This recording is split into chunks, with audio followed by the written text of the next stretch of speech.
R Sreejith കൂടി തിരുവനന്തപുരത്ത് നിന്ന് വിശദാംശങ്ങളുമായി ചേരുന്നുണ്ട്. ശ്രീജിത്ത്, മറ്റത്തൂർ സംസ്ഥാനമാകെ ഒരു ചർച്ചയായി നിൽക്കുന്ന സാഹചര്യമുണ്ട്.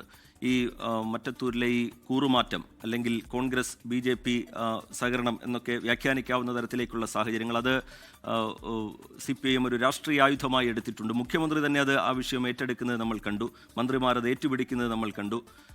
കോൺഗ്രസ് ആണെങ്കിൽ ഇത് വോട്ട് ചെയ്തത് വിമതർക്കാണ്, BJPക്കല്ല, അങ്ങനെ ഒരു സഖ്യമേ ഇല്ല എന്ന പ്രതിരോധം പ്രധാനപ്പെട്ട നേതാക്കളുടെ ഭാഗത്തു നിന്നും ഇന്ന് നമ്മൾ കണ്ടു.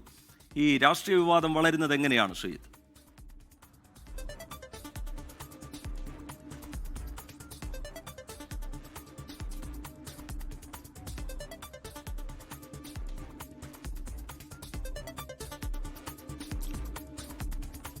ശ്രീജിത്തിലേക്ക് അല്പസമയത്തിനകം തന്നെ എത്താം. തൃശൂർ മറ്റത്തൂർ പഞ്ചായത്തിൽ കോൺഗ്രസ് അംഗങ്ങളുടെ BJPയിലേക്കുള്ള കൂറുമാറ്റം രാഷ്ട്രീയ ആയുധമാക്കി മാറ്റിയിരിക്കുകയാണ് CPIM. അത് മുഖ്യമന്ത്രി തന്നെ പരസ്യ വിമർശനവുമായി രംഗത്തെത്തുന്നത് നമ്മൾ കണ്ടു. കൂറുമാറ്റത്തിൽ കോൺഗ്രസിനെ രൂക്ഷമായി വിമർശിച്ചുകൊണ്ടും കുറ്റപ്പെടുത്തിക്കൊണ്ടുമാണ് മുഖ്യമന്ത്രി ഉൾപ്പെടെയുള്ള നേതാക്കൾ ഇന്ന് പ്രതികരിച്ചത്. കോൺഗ്രസ് അപ്പാടെ ഒലിച്ച് BJPയിലെത്തിയെന്ന് മന്ത്രി MB രാജേഷ് പ്രതികരിക്കുന്നത് കണ്ടു. മതേതര മുന്നണിയെ നയിക്കാനുള്ള യോഗ്യത പോലും കോൺഗ്രസിനില്ല എന്ന വിമർശനം V ശിവൻകുട്ടിയെ പോലുള്ള നേതാക്കൾ, മന്ത്രിമാരൊക്കെ ഉയർത്തുന്നത് നമ്മൾ കണ്ടു. ശ്രീജിത്ത് വിവരങ്ങളുമായി ചേരുന്നുണ്ട്. ശ്രീജിത്ത്, ഇത് ഒരു രാഷ്ട്രീയ ആയുധമാക്കി CPIM മാറ്റുന്നുണ്ട്. മറുഭാഗത്താണെങ്കിൽ കോൺഗ്രസിന്റെ പ്രതിരോധം അത് BJP സഹകരണമല്ല, മറിച്ച് വിമതന് വോട്ട് രേഖപ്പെടുത്തിയതാണ് എന്നൊരു പ്രതിരോധവും മറുഭാഗത്ത് കാണുന്നു. എന്താണ് ഈ രാഷ്ട്രീയ വിവാദത്തിൽ സംഭവിക്കുന്നത് ശ്രീജിത്ത്? ശ്രീജിത്ത്, മറ്റത്തൂരിലെ കോൺഗ്രസ് ടിക്കറ്റിൽ വിജയിച്ച ജനപ്രതിനിധികളെല്ലാവരും ഒരു BJP പക്ഷത്തേക്ക് കൂറുമാറി എന്നതായിരുന്നു രാഷ്ട്രീയ വിവാദത്തിന് കാരണമായി മാറിയത്. അതിനെ ഒരു വലിയ രാഷ്ട്രീയ അവസരമായി കണ്ട CPIM മുഖ്യമന്ത്രിയുടെ നേതൃത്വത്തിൽ തന്നെ ഇതിനെതിരെ ശക്തമായ വിമർശനവുമായി മുന്നോട്ട് വന്നു.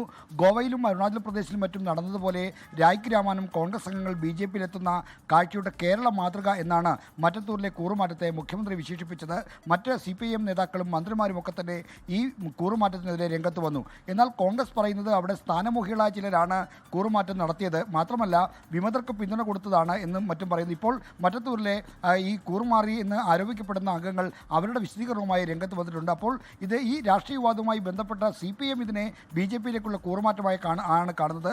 മാത്രമല്ല ഈ കാര്യത്തിൽ ഈ കോൺഗ്രസ് അംഗങ്ങൾ ഈ കൈപ്പത്തി ചിഹ്നത്തിനോട് നിന്ന് മാറിപ്പോയി താമരയിലേക്ക് പോകാൻ മനസാക്ഷി കുത്തുപോലും ഇല്ലാത്തവരാണ് എന്നാണ് CPIM വിമർശിക്കുന്നത്. അതുകൊണ്ട് തന്നെ തദ്ദേശ തെരഞ്ഞെടുപ്പിലെ തോൽവിക്ക് ശേഷം ഉണ്ടായ ലഭിച്ച ഒരു രാഷ്ട്രീയ ആയുധമായി തന്നെയാണ് CPIM ഇതിനെ കാണുന്നത്. എന്നാൽ കോൺഗ്രസ് ആകട്ടെ ഈ വിഷയത്തെ സമീപിക്കുന്നത് BJP ബന്ധത്തെപ്പറ്റി വിമർശിക്കാൻ പിണറായി വിജയനും CPIMനും ഒരു അർഹതയുമില്ല എന്നാണ് പ്രതിപക്ഷ നേതാവ് VD സതീശൻ അടക്കമുള്ള ആളുകൾ പറയുന്നത്. കാരണം PMC അടക്കമുള്ള എല്ലാ കാര്യങ്ങളിലും മോദി പറയുന്നിടത്ത് ഒപ്പിടുന്ന മുഖ്യമന്ത്രിയാണ് പിണറായി വിജയൻ. അദ്ദേഹത്തിന് കോൺഗ്രസിനെ വിമർശിക്കാൻ ഒരർഹതയുമില്ല എന്ന് ഇന്ന് സതീശൻ അടൂരിൽ മാധ്യമപ്രവർത്തകരോട് പറയുകയും ചെയ്തു. ഈ തരത്തിൽ വിവാദം മുന്നോട്ട് പോകുന്നതിനിടയിലാണ് ഇപ്പോൾ അവിടുത്തെ അംഗങ്ങൾ പറയുന്നത് തങ്ങൾ BJPക്കൊപ്പമില്ല, മറിച്ച് അവിടുത്തെ പ്രാദേശികമായ ചില പ്രശ്നങ്ങളിലുള്ള തീരുമാനമെടുത്താണ് BJP പിന്തുണയ്ക്കുമെന്ന് തങ്ങൾക്ക് അറിവില്ലായിരുന്നു എന്ന് മറ്റുള്ള പ്രതികരണം നടത്തുന്നത്. എന്തായാലും രാഷ്ട്രീയ വിവാദത്തിന് ഇപ്പോൾ ഒരു എബൌട്ട് ടേൺ സംഭവിച്ചിരിക്കുന്നുവെന്ന് വേണം പറയാൻ.